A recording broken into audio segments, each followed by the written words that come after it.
Basically आज से 20 साल पहले का ये प्रोग्राम शुरू किया हुआ है, यानी कि 2 डिकेड्स हो गए हमारे इस प्रोग्राम को शुरू करने का। 2006 में हमने दिल्ली में काम शुरू किया था। पर्पस यही था कि जो बच्चे बेघर हैं, जो बच्चे सड़क पर रह रहे हैं, या जो बच्चे बेगिंग में एंगेज है, या जो बच्चे आपके रेक पिकिंग में है, या जो माइग्रेंट वर्कर के बच्चे हैं, या जो बच्चे चाइल्ड लेबर के बच्चे हैं, या जो बच्चे कभी स्कूल नहीं गए हैं, या जो बच्चे थोड़ा सा नशा में भी शामिल है, इन्हीं बच्चों को हमने ये कोशिश किया था कि हम लोग इन बच्चों को लेके आए। तो मामला ये था कि इस काम को कैसे आगे बढ़ाया जा सकता है। तो जब 2006 में हम लोग ने एक छोटा सर्वे भी किया दिल्ली में, तो पाया कि जितने भी सरकारी होम चल रहे हैं, यानी कि सीसीआई बोल सकते हैं उसको आप लोग, चाइल्ड केयर इंस्टीट्यूशन बोल सकते हैं उसको आप लोग, बहुत सारे हॉस्टल उसको बोल सकते हैं आप लोग, तो देखा है कि लगभग 5 या 6 हजार बच्चे ही जो है इस तरह का होम्स में रह रहे हैं। लेकिन जब दिल्ली में सर्वे किया गया 2012-13 में, तो लगभग 55-60 हजार बच्चे सड़क पर रह रहे थे। तो बच्चों का नंबर बहुत ज्यादा था। तो फिर हमने अप्रोच किया सरकार से, क्यों नहीं ऐसा कुछ पॉलिसी बनाया जाए जिसके कारण मैक्सिमम बच्चों को हम लोग जो है सड़क से सपोर्ट कर सकते हैं। तो उस वक्त दिल्ली में सरकार थी, इस्लामी सरकार थी, उन्होंने कहा कि हम आपको बिल्डिंग देंगे। तो बिल्डिंग का ये हुआ कि जहां जहां स्कूल खाली थे, यानी कि दिल्ली में बहुत सारे स्कूल्स हैं कि जहां बच्चे इनरोलमेंट नहीं चल रहा था, बच्चों बहुत कम था, तो हमें कहा गया कि आप स्कूल देखो आप लोग, और जहां लगता है कि 4-5 रूम्स खाली हैं, आप लोग आइडेंटिफाई करो, हम आपको जगह देंगे, लेकिन बच्चों को लाने का काम आपका होगा, उनको पूरा केयर करने का, उनका खाना पीना, उनका मेडिसिन, उनका काउंसलिंग, वो आपका पार्ट होगा। तो हमने कुछ बिल्डिंग को आइडेंटिफाई किया दिल्ली में, वो स्कूल का ही बिल्डिंग था। तो पहला हॉस्टल हमने 2006 में खोला हम लोग दिल्ली में, हम लोगों ने, उसका नाम था उमा शंकर पांडे नाम था। सेकेंड हम लोग हॉस्टल 2007 में हम लोग खुशी नाम से खोला, हम लोग ओखला फेज 1 में खोला हम लोगों ने। और तीसरा हॉस्टल हम 2008 में खोला हम लोगों ने, किलकारी रेनबो होम्स, जो दिल्ली में अभी भी वो होम्स चल रहा है। तो वहीं से शुरुआत हुई। उससे 2 फायदा हुआ। एक फायदा ये हुआ कि स्कूल में बच्चों का एनरोलमेंट बढ़ गया, और दूसरा ये हुआ कि जो बच्चे बाहर में रेपिंग में थे, या नशा करते थे, या कभी स्कूल नहीं गए थे, उन बच्चों को स्कूल में एडमिशन भी हो गया। तो स्कूल में थोड़ा सा मेहनत करना पड़ा कि हमने कुछ टॉयलेट बनाने पड़े, किचन रूम बनाना पड़ा हम लोगों को, और बच्चों को सोने के लिए हम लोग को कुछ गद्दा या बेडिंग का लगाना पड़ा। तो वहीं से ये प्रोग्राम हम लोग का दिल्ली से शुरू हुआ हम लोगों का, और दिल्ली शुरू किए। उसके बाद फिर 2009 में हम लोग हैदराबाद में काम शुरू किए, फिर बेंगलोर में काम शुरू किए हम लोग, फिर चेन्नई हुआ, फिर पटना हुआ, रांची हुआ, पुणे हुआ, फिर मुंबई हुआ, और कलकत्ता। ऑफकोर्स कलकत्ता भी 2002 से काम चल रहा था, सिस्टर कर रही थी। तो हमने जो भी काम कुछ किया या सीखा, उसमें सिस्टर सिरिल का बहुत बड़ा कंट्रीब्यूशन रहा है, क्योंकि सिस्टर सिरिल का एक कॉन्सेप्ट था कि कलकत्ता शुरुआत किया था कि जो बच्चे सड़क पर रह रहे हैं, क्यों नहीं इन बच्चों को प्राइवेट स्कूल लाया, क्योंकि लोरेटो स्कूल एक प्राइवेट स्कूल कलकत्ता में चलता है, उसने वहां शुरुआत की प्राइवेट स्कूल में। लेकिन रेनबो हम जहां भी काम कर रहा है, मैक्सिमम जगह में अभी जो है वो सरकार के साथ मिलकर के वो गवर्नमेंट स्कूल में शुरू कर रहा है। तो जो बच्चे हमारे हॉस्टल में आते हैं, आज के डेट में हमारे पास पूरे इंडिया में 55 हॉस्टल चल रहे हैं, होम चल रहे हैं।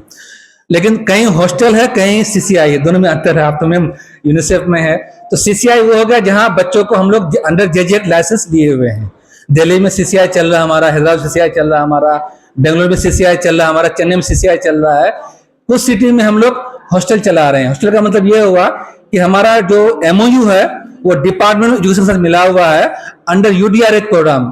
पहले स्वशिक्षा अभियान था, उसी में है अर्बन डिप्राइव्ड हॉस्टल से। कंसर्न ये है कि जो बच्चे के पेरेंट्स हैं या गार्जियन है, उनके कंसेंट से बच्चों को लेके आते हैं हम लोग, यानी कि सीएनसीबी के बच्चे नहीं है मैम, जनरली बच्चे वही हैं जिसके पेरेंट्स हैं या गार्जियंस है। तो जितने भी हमारे ये बच्चे बड़े हो गए हैं, जब भी हमारे हॉस्टल में पहले आए थे, कोई 7 साल रहे, कोई 8 साल रहे, कोई 10 साल रहे, इन सब का पेरेंट्स के कंसेंट से ही बच्चे हमारे हॉस्टल में आए थे पटना में।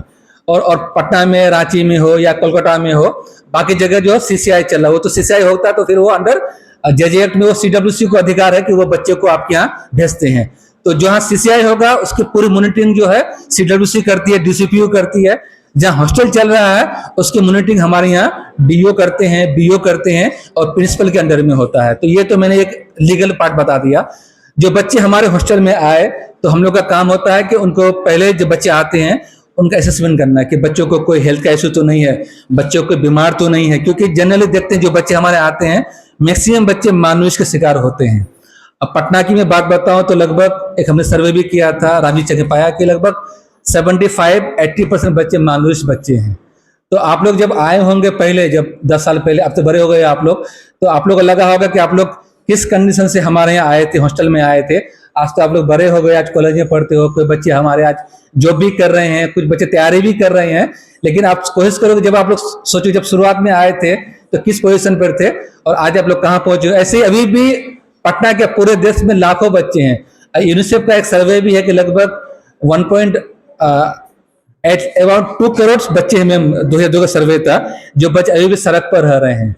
आप लोग बहुत लकीएस्ट बच्चे आप लोग, जो आप लोग को एक सहारा मिला, हॉस्टल मिला। तो ये मैं चैरिटी की बात नहीं कर रहा हूँ, ये आप लोग का हक है। मैं आपको कर रहा हूँ कि आप लोग हक से आए हो, क्योंकि अल्टीमेटली ये वेलफेयर स्टेट है, तो सरकार का काम है कि ऐसे हॉस्टल को बनाना, ऐसे होम्स को क्रिएट करना, ताकि ऐसे बच्चों को जो है बहुत से बहुत ज्यादा मदद मिले। तो बेसिकली जो बच्चे आते हैं हमारे यहाँ, तो हमने ये कहा कि हमने बच्चों का असेसमेंट करते हैं, साथ साथ असेसमेंट के साथ साथ बच्चों का एजुकेशन असेसमेंट, बच्चों का हेल्थ केयर असेसमेंट करने के बाद हम लोग, क्योंकि जो बच्चे आते हैं हमारे यहाँ वो लगभग 10 साल 12 साल 8 साल के बच्चे आते हैं, वो बच्चे कभी स्कूल नहीं जाते हैं। वो शुरुआत में हमें बहुत टफ होता है कि उनको हम लोग एक ब्रिज कोर्स प्रोवाइड कराएं, क्योंकि अंडर RTE एज एफर्ट का बच्चों का एडमिशन हो जाता है। कोई बच्चा 10 साल का है तो उसका एडमिशन क्लास 5 में होना चाहिए, लेकिन बच्चों का लेवल है ही नहीं। तो हम लोग को बहुत टफ होता है कि उनको हम लोग जो बच्चों को तैयार करवाएं। सेकंड, हम लोग को दिक्कत होती है कि बच्चों का जो हेल्थ का इशू होता है, बहुत सारे बच्चों को टीबी भी होता है, क्योंकि जब जहाँ से आते हैं वहाँ वो बहुत कंटेंस जगह में रहते हैं, सलम में रहते हैं। सलम के भी डी नोटिफाइड सलम्स हैं, वो सलम्स भी नहीं कर सकते हैं उसको, क्योंकि झुग्गी में रहते हैं, त्रिपलाया के रहते हैं आप लोग हैं। तो इस तरह के बच्चे आते हैं। फिर 18 साल तक बच्चे हमारे हॉस्टल में रहते हैं।